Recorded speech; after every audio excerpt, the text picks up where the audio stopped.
bit of a two-parter lesson. The first part is mostly for my kindergarten, first and second graders. We're going to be talking about the differences between shape and form. And then for my older kiddos, third, fourth, and fifth graders, I'm going to be reminding you how to realistically draw a form using shading. And guys, this video is pretty long. I'm so sorry.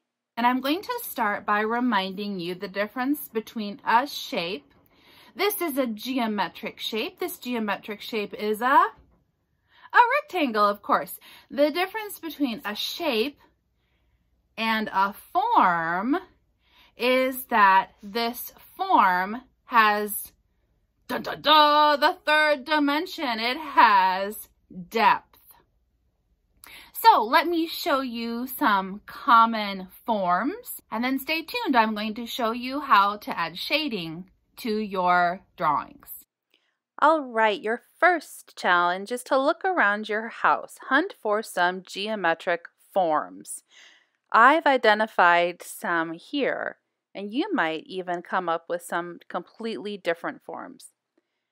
Some common forms are rectangular prism, a cone. A cone has a circular base, cylinders, a lot of cylinders around, a cube, and a sphere. See how many of those you can find. All right, artists, now you're going to need a pencil and a piece of paper. We're going to draw shapes and add shading. If you're running out of paper, might I suggest you ask your parents if they have an envelope that you could borrow. You can tell that's an old envelope that I took out of the recycling bin, and I found a nice piece of it that I can practice some drawing on. For this drawing, I'm drawing from observation. I put that cone in front of me, and I'm using it as a guide when I'm drawing. It's a pretty simple drawing of a cone. And I'm also drawing a sun. That's reminding me where the light is hitting that cone. Where the light's hitting, I'm not going to add any shading because that's the part that is bright. On the side that's on the opposite side of the sun, you can see I'm adding a lot of shading. The side that is the farthest away from the sun is the darkest.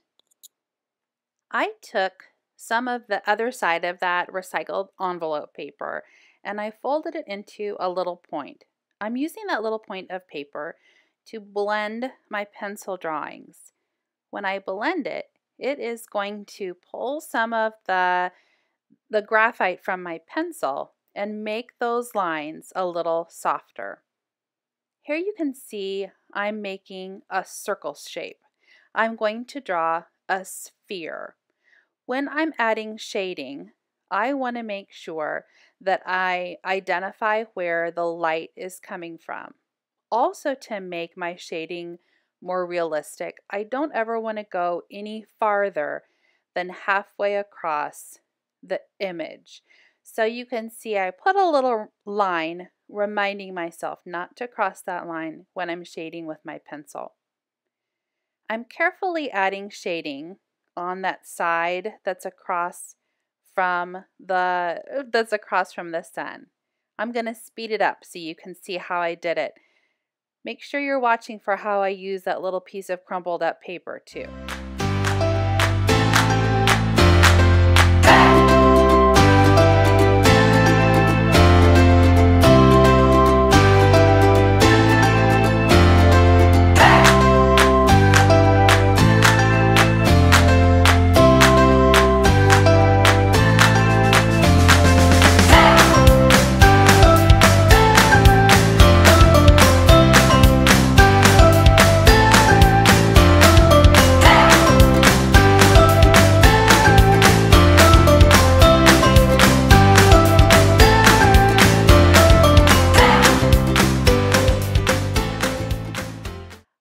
Reminders about putting shadows under your drawings. Remember that the shadow, of course, goes on the opposite side of the sun because that's where the shadow would be. And to make them look really realistic, sort of mimic the shape. I made my shadow for my sphere look a little like an oval, and the shadow that I used for my cone, I gave it a little bit more of a point to make it look like the shadow was coming off of that cone. Here's how my drawings ended up, but I also wanted to show you the drawing of one of my third graders. He was experimenting adding shadow on a sphere, and he even did a great job of drawing a little Pikachu hiding over there. He drew a whole lot of different shapes and made them look like forms by adding shadow. Good job, Aiden.